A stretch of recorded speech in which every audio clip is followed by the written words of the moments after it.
उस बादशाह ने अपने जीवन काल में ही अपनी कब्र, अपने मकबरे का निर्माण शुरू करवा दिया था। यह एक ऐसे सम्राट का मकबरा है जो हिंदू, इस्लाम तथा अन्य धर्मों को जोड़कर एक नया धर्म बनाना चाहता था। यहाँ की हर एक दीवार, हर दरवाजा और पत्थर पत्थर आपको लगभग 500 साल पुराने इतिहास से जोड़ता है।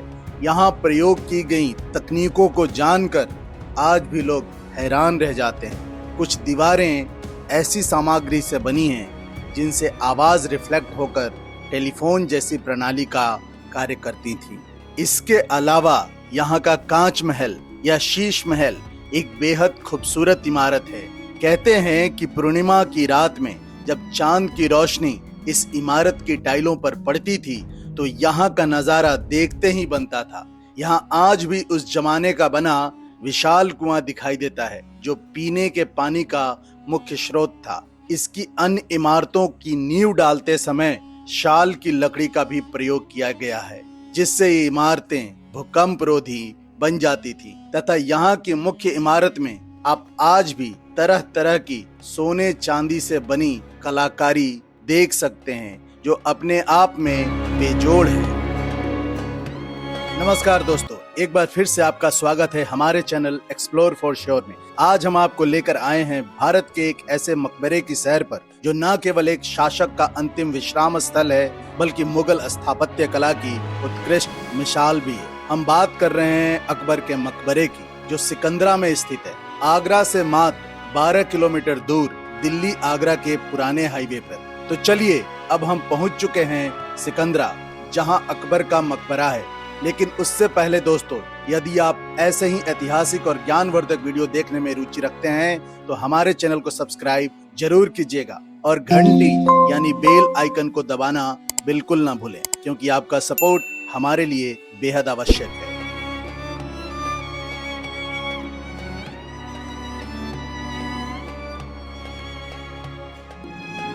उत्तर प्रदेश के आगरा शहर के सिकंदरा कस्बे में स्थित यह स्थान एक बेहद शांत और हरा भरा इलाका है।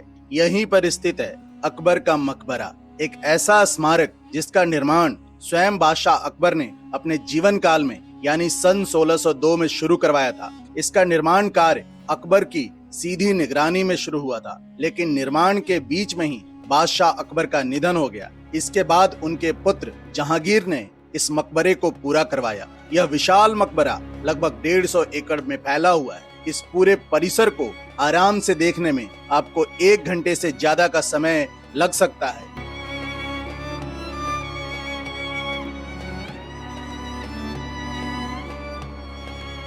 इस स्मारक को देखने के लिए आपको एंट्रेंस फी देनी पड़ती है।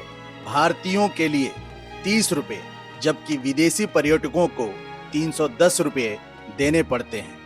जैसे ही आप टिकट लेकर पार्किंग से आगे बढ़ते हैं तो दाईं ओर आपको एक पुरानी इमारत दिखाई देती है। इसे लोधी का मकबरा कहा जाता है और यह इस पूरे परिसर की सबसे प्राचीन इमारत मानी जाती है। इतिहास के पन्ने पलटें तो पता चलता है कि मुगलों से पहले आगरा लोधी वंश की राजधानी हुआ करता था। साल 1504 से 1517 तक सिकंदर लोधी ने आगरा को अपनी राजधानी बनाकर यहीं से शासन किया था। कहा जाता है कि सिकंदर लोधी के मृत्यु के बाद उन्हें इसी जगह दफनाया गया था और इसी कारण इस स्थान का नाम पड़ा सिकंदरा। लेकिन बाद में उनके बेटे इब्राहिम लोधी ने उनके मकबरे को दिल्ली के लोधी गार्डन में शिफ्ट करवा दिया था। यही वजह है कि आज इस इमारत के अंदर आपको कोई कब्र नहीं दिखाई देती है। इसकी हालत आज बहुत बेहतर तो नहीं है, लेकिन पिछले कुछ सालों में ASI यानी भारतीय पुरातत्व सर्वेक्षण ने इस पर थोड़ी बहुत देख रेख जरूर की है।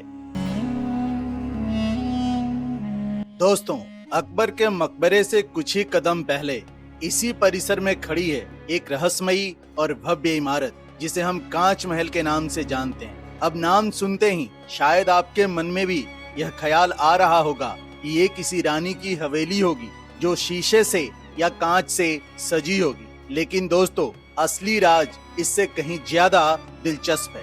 दरअसल कांच महल का निर्माण हुआ था मुगल बादशाह जहांगीर के शासनकाल में, लेकिन आज तक इतिहासकार इसके वास्तविक उद्देश्य पर सहमत नहीं हो पाए हैं। कुछ मानते हैं कि यह जहांगीर का हंटिंग लॉज यानी शिकारगाह था, जबकि कुछ इसे किसी मकबरे का प्रवेश द्वार बताते हैं। वहीं कुछ विद्वानों का कहना है कि यह शाही महिलाओं का विश्राम स्थल रहा होगा। इतिहासकारों की माने तो जहांगीर और उनकी बेगम नूरजहां दोनों ही बेहतरीन तीरंदाज थे और शिकार करना उन्हें बेहद पसंद था। अक्सर जब वे लोग शिकार के लिए यहाँ आया करते थे तो उसके बाद इसी कांच महल में आराम फरमाते थे। उस दौर में इस इमारत की अंदरूनी सजावट देखने लायक हुआ करती थी। कीमती पत्थरों की जड़ाई, रंग बिरंगी टाइल वर्क, सोने चांदी की पेंटिंग और नायाब शिल्प कला इस जगह को राजसी वैभव से भर दिया करता था। कहते हैं कि इस महल के अंदर सोने चांदी और कांच से इतनी बारीक कारीगरी की गई थी कि देखने वाला दंग रह जाए। बाहर की दीवारों पर आपको बेहद खूबसूरत नक्काशी देखने को मिल जाती है, जिनमें रंग बिरंगी टाइलें जड़ी हुई थी। खास बात यह थी कि इन टाइलों पर कांच की परत चढ़ाई गई थी, जिससे उनकी चमक और भी बढ़ जाती थी। महल के ऊपरी हिस्से में जो नीली टाइलें लगाई गई थी, वे पूर्णिमा की रात में इतनी जगमगाती थी कि पूरा महल मानो रोशनी से नहा उठता था। और यही कारण है कि इस इमारत को कांच महल कहा जाने लगा था। लेकिन दोस्तों, इतिहास के पन्नों में एक और दिलचस्प कहानी दर्ज है। कहा जाता है कि गोकुल नाम के जाट जमींदार ने मुगलों के खिलाफ विद्रोह छेड़ दिया था। हालांकि बाद में मुगलों ने उनको मार गिराया था, लेकिन साल 1691 में औरंगजेब के दौर में सिनसिनी के राजा राम जाटों के नेता बने और उन्होंने गोकुल की शहादत का बदला लेने के लिए अकबर के मकबरे पर धावा बोल दिया था और यहाँ आग लगा दी थी। वो न सिर्फ यहाँ से सोना चांदी और कीमती जवाहरात लेकर चले गए, बल्कि सोना पिघलाकर भी दीवारों से निकाल लिया था। इस दौरान लगी आग ने कांच महल का अंदरूनी हिस्सा और इसकी खूबसूरत टाइलों को पूरी तरह से नष्ट कर दिया था। कई सालों तक यह इमारत खंडहर बनी रही। फिर अंग्रेज वायसराय लॉर्ड कर्जन ने इसकी मरम्मत करवाई, लेकिन असली मरम्मत के नाम पर जो कुछ भी बचा था वो भी निकाल लिया गया। अंदर बस प्लास्टर और पुताई चढ़वा दी गई। और आज जब आप इस कांच महल के अंदर जाएंगे तो वहां आपको सिर्फ एक साधारण सा कमरा ही दिखाई देगा।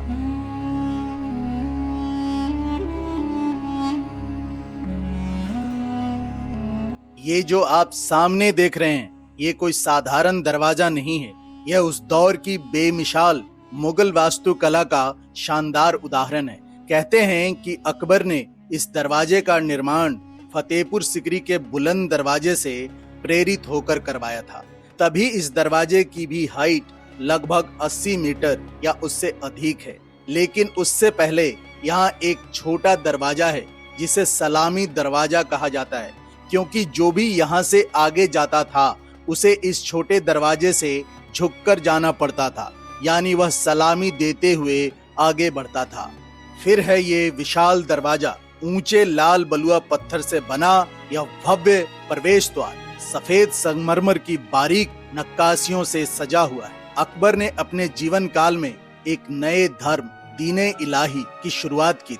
उनका उद्देश्य था कि हिंदू, इस्लाम और अन्य सभी धर्मों के मूल तत्वों को मिलाकर एक सार्वभौमिक धर्म की रचना की जाए। इस विचार की झलक आपको इस भव्य प्रवेश द्वार की दीवारों पर साफ साफ दिखाई देती है, जहां कई धर्मों के प्रतीक चिन्ह बहुत सुंदरता और सम्मान के साथ उकेरे गए हैं।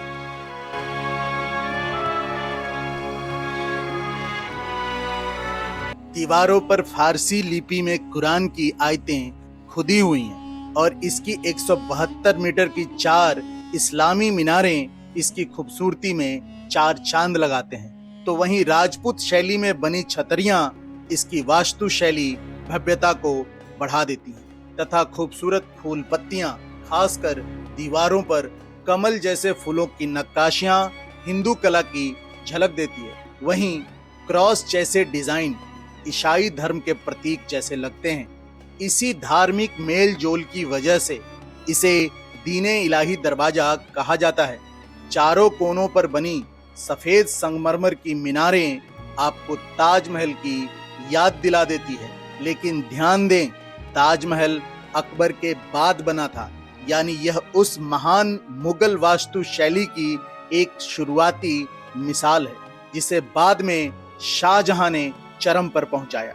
ऐसा कहा जाता है कि इस मकबरे के निर्माण में उस समय करीब 15 लाख रुपए की लागत आई थी और इसे लगभग 15,000 कारीगरों और मजदूरों ने मिलकर तैयार किया था।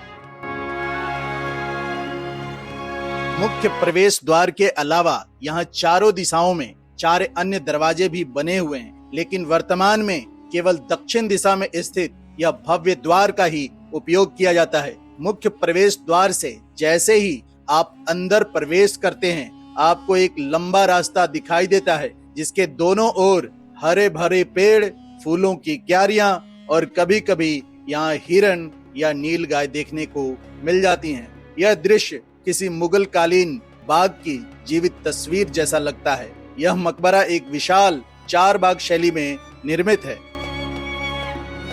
जब आप एक बार इस दीने इलाही दरवाजे से थोड़ा आगे चलेंगे तो आपके बाएं ओर यहाँ आपको कई कुएं भी दिखाई देंगे जिनका उपयोग पीने के पानी के मुख्य स्रोत और सिंचाई के लिए किया जाता था। अब आपके सामने यह बादशाह अकबर के मकबरे की मुख्य इमारत है जहां अकबर की मुख्य कब्र स्थित है। इसके चारों ओर बड़े बड़े 4 बगीचे बनाए गए हैं जिन्हें 4 बाग कहा जाता है। ये 4 बाग सामने बनी पानी की टंकियों और चैनलों से जुड़े होते थे। यहाँ फव्वारे भी लगे हुए थे। इन वाटर चैनल्स और फव्वारों की वजह से यह जगह न सिर्फ खूबसूरत दिखती थी बल्कि आसपास के माहौल को ठंडा बनाए रखने में मदद भी मिलती थी।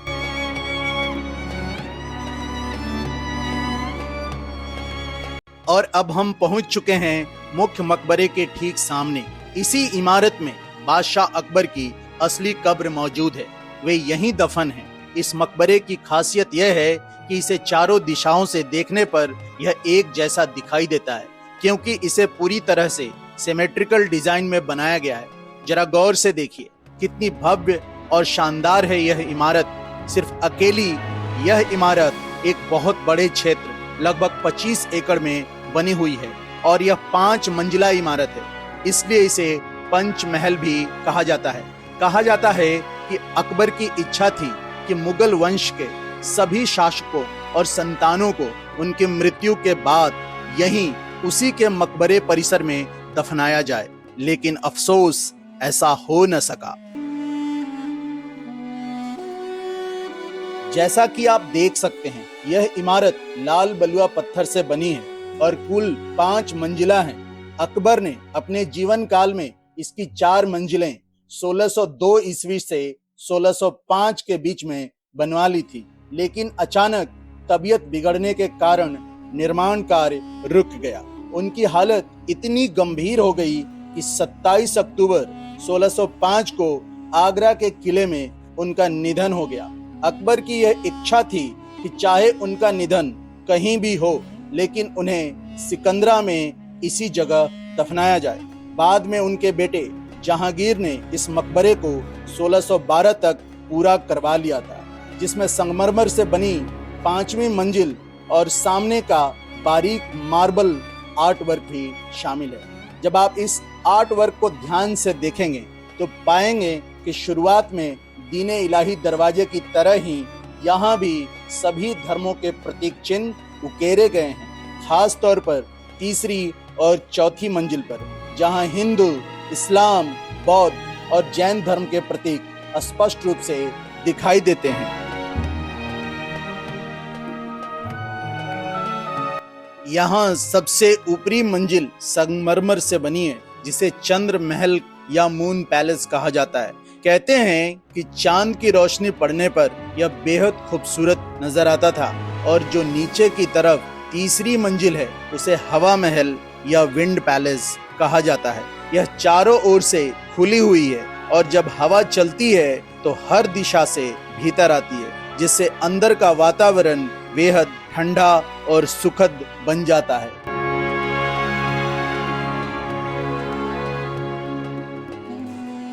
अब चलते हैं अकबर की असली कब्र और आसपास के कमरों की ओर। इस इमारत के ठीक मध्य में बादशाह अकबर की मुख्य कब्र स्थित है, जबकि आसपास के 3 कमरों में उनके परिवार के अन्य सदस्यों की कब्रें हैं।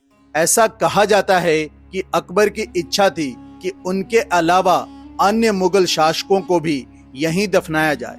इसी उद्देश्य से यहाँ कुल 40 कमरे बनाए गए थे, लेकिन आज इन कमरों में सिर्फ अकबर की ही कब्र मौजूद है। कोई और मुगल बादशाह यहाँ दफन नहीं किया गया है।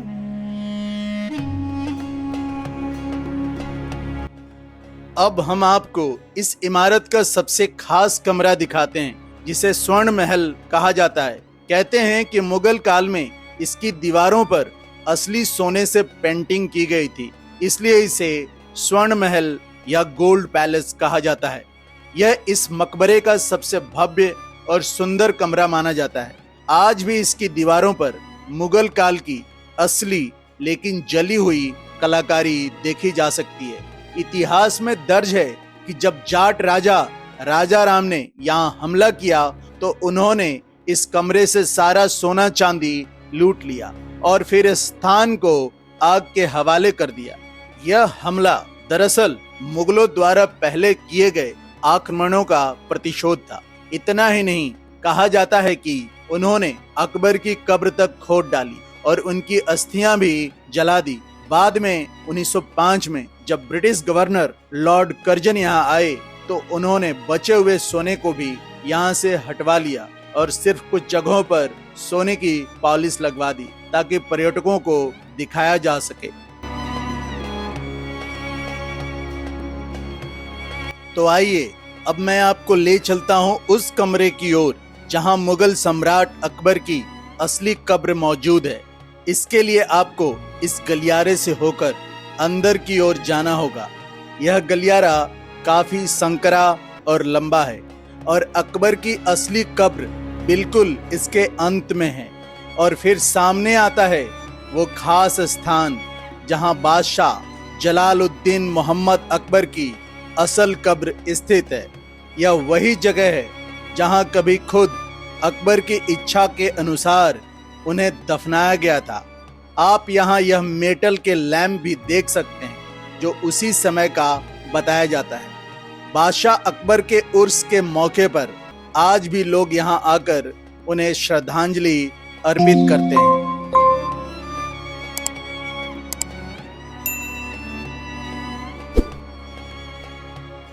जैसा कि मैंने आपको पहले ही बताया था, अकबर ने अपने परिवार के लिए इस महल में कुल 40 कमरे बनाए थे, चारों तरफ 10-10 कमरे। लेकिन इन 40 कमरों में से सिर्फ 3 कमरों का ही इस्तेमाल किया जा सका। 2 कमरे इस इमारत के बाईं ओर हैं और एक दाईं तरफ। आइए अब हम इन्हें करीब से देखते हैं। सबसे पहले सामने वाले कमरे में मुगल परिवार के 3 लोगों की कब्रें हैं। इनमें सबसे बड़ी कब्र अकबर की बेटी शकर-उन-निसा बेगम की है। माना जाता है कि बाकी 2 कब्रें दारा शिकोह के बच्चों की है। दूसरे कमरे में आपको औरंगजेब की बेटी जेब-उन-निसा की कब्र मिलेगी। इस कमरे की कब्र और बाकी कब्रों के बीच इतना बड़ा समय का अंतर है कि यहाँ का फर्श साधारण है, जबकि बगल वाले कमरे में संगमरमर यानी मार्बल की खूबसूरत नक्काशी देखने को मिलती है। दाईं ओर के कमरे में भी 2 कब्रें हैं। इनमें से एक अकबर की छोटी बेटी आराम बानो की है। दूसरी कब्र जहांगीर की पहली पत्नी मान बाई के बेटे की है, जिनकी जन्म के समय ही मृत्यु हो गई थी। बाकी के कमरे बिल्कुल खाली हैं। अकबर ने इन्हें सोने चांदी की नक्काशी और कीमती पत्थरों से सजाया था। इन कमरों को मार्बल की दीवारों से अलग किया गया था, लेकिन समय के साथ सब बदल गया। लॉर्ड कर्जन ने इन पार्टीशन को हटवा दिया। छतों और दीवारों पर जो सोने और रत्नों की कलाकारी थी उसे भी निकलवा दिया गया। अब जो भूरे रंग का काम आप ऊपर देख रहे हैं वह कर्जन के समय का है। फर्श जो कभी संगमरमर से सजा था अब साधारण लाल पत्थर से बदल गया है। इन खाली कमरों की एक खास बात है, यहाँ खड़े होकर ताली बजाइए तो गूंजने की आवाज सुनाई देती है। ये प्राचीन साउंड रिफ्लेक्शन सिस्टम का बेहतरीन उदाहरण है। पुराने जमाने में कहा भी गया था कि दीवारों के भी कान होते हैं। अब आपके लिए एक इंटरेस्टिंग इंफॉर्मेशन है। उस वक्त दीवारों के जरिए आवाज एक कमरे से दूसरे कमरे तक चली जाती थी, जैसे टेलीफोन काम करता था। ऐसा कैसे होता था? इसका राज छिपा था निर्माण सामग्री में। चूना, उड़द की दाल, मधुमक्खी का शहद और अन्य कई प्रकार की सामग्री मिलाकर जो मिश्रण बनाया जाता था वह ध्वनि को संचारित करने में सक्षम था। यही तकनीक लखनऊ के बड़े इमामबाड़े में भी देखी जाती है। आज ये खाली कमरे हमें इतिहास की अनसुनी कहानियां सुनाते हैं। कभी सोने चांदी से जगमगाने वाले ये कक्ष, ये कमरे अब सिर्फ अपनी गूंज से अतीत की याद दिलाते हैं।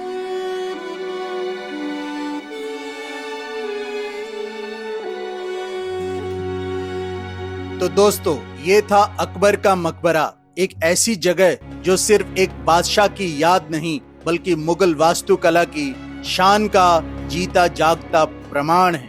यहाँ की नक्काशी, बारीक डिजाइन और हर कोने में छिपी कहानियां हमें इतिहास से जोड़ती है। अगर आप आगरा आएं तो इस ऐतिहासिक धरोहर को जरूर देखें। अगर आपको ये वीडियो अच्छा लगा हो तो लाइक करें, शेयर करें और ऐसे ही और ऐतिहासिक जगहों की यात्रा के लिए हमारे चैनल को सब्सक्राइब करना ना भूलें।